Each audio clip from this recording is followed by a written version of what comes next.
Et c'est parti donc pour les clés de l'IMO, le rendez-vous immobilier de Smart Patrimoine, l'immobilier où le logement pose beaucoup de questions en matière de politique ou de réglementation, comme par exemple évidemment l'application de DPE, l'entrée en vigueur d'audits énergétiques ou effectivement tout ce qu'on peut voir en termes de réglementation autour donc des passoires énergétiques, mais pas que, le logement pose également beaucoup de questions. Nous allons nous demander ensemble pendant une dizaine de minutes quels sont les enjeux maintenant que les élections présidentielles et législatives sont passées pour le prochain quinquennat en matière d'immobilier. Et pour cela, nous avons le plaisir de recevoir sur le plateau de Smart Patrimoine Corinne Bérec, la vice-présidente d'Orpi. Bonjour Corinne Bérec. Bonjour. Bienvenue sur le plateau de Smart Patrimoine. Alors, justement, donc les élections présidentielles et législatives sont passées.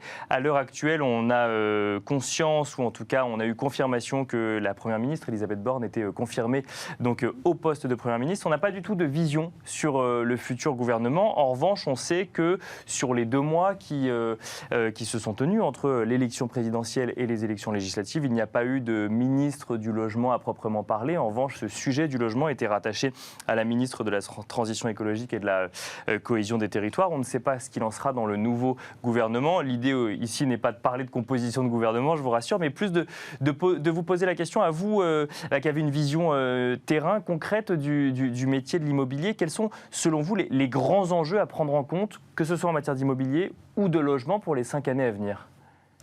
Alors, ce qui est certain, c'est que le logement, ça a complètement disparu. Le mot logement a disparu du vocabulaire gouvernemental, puisqu'on n'a ni secrétaire d'État, ni ministre. Alors, ce n'est pas à moi de dire qu'il faut un ministre ou un secrétaire d'État, mais en revanche, il faudra un référent, obligatoirement, parce qu'on dépend pour l'instant du ministère de l'écologie.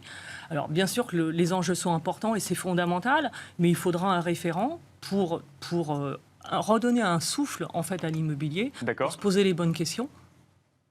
Parce que justement, vous dites redonner un souffle à l'immobilier. Quel nouveau souffle il faut donner si jamais il y a une personne dédiée au sein du gouvernement qui gère ces sujets immobiliers plutôt que les gérer en lien avec une transition écologique, mais peut-être directement d'un point de vue immobilier.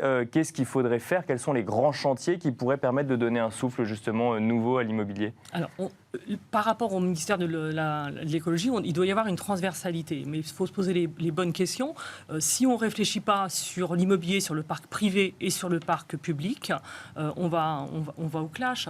Sur le public, on manque de logements, on manque de logements sociaux, mais il faudrait se poser la question, est-ce qu'on a les bonnes personnes dans les logements sociaux? Est-ce qu'il y a des personnes en fait, qui sont dans ces logements sociaux qui devraient ne pas basculer dans les logements privés?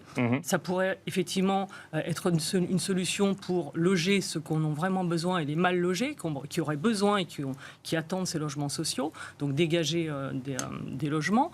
Dans le parc public, dans le parc privé, on a un gros souci, parce qu'en fait, le marché est complètement engorgé. On a eu des lois qui sont des fausses bonnes idées. On a eu la loi sur l'encadrement des loyers, c'est une fausse bonne idée. On a les permis de louer, c'est une fausse bonne idée. Alors, l'encadrement des loyers en ce qui concerne les passoires énergétiques, pour le coup.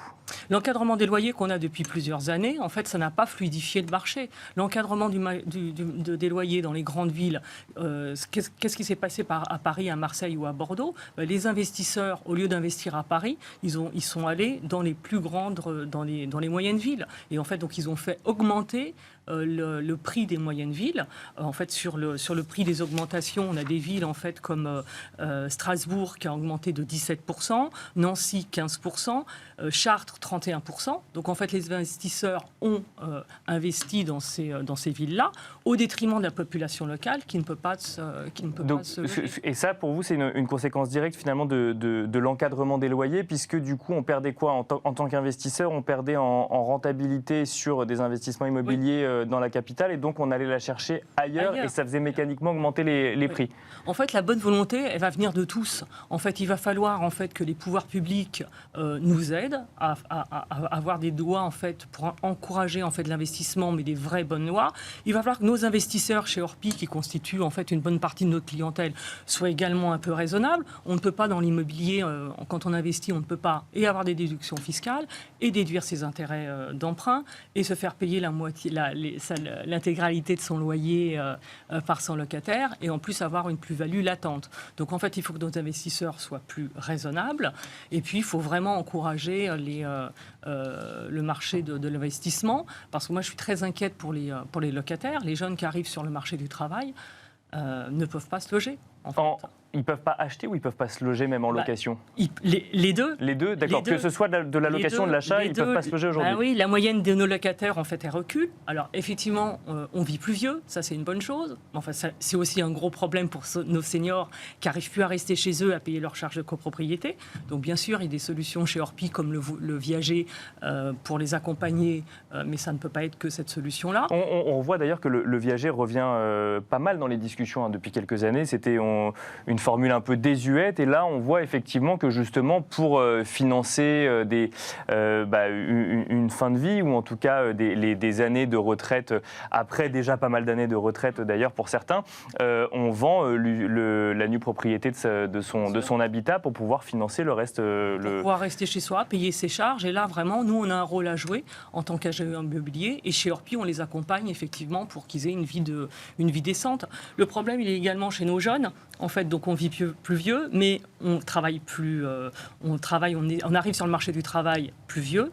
On se marie plus vieux. On a des enfants plus vieux. Et pour quand on est jeune locataire, avoir par exemple un studio en région parisienne, c'est compliqué. Donc ces jeunes locataires, on peut pas les avoir parce que les propriétaires, il n'y a pas assez de revenus puisque les premiers revenus sont quand même assez faibles, ne sont pas à la hauteur parfois. On peut pas les acheter, c'est ce que vous dites ? Pour la location, les propriétaires en fait ne vont peut-être pas prendre un locataire qui ne va pas avoir assez de revenus.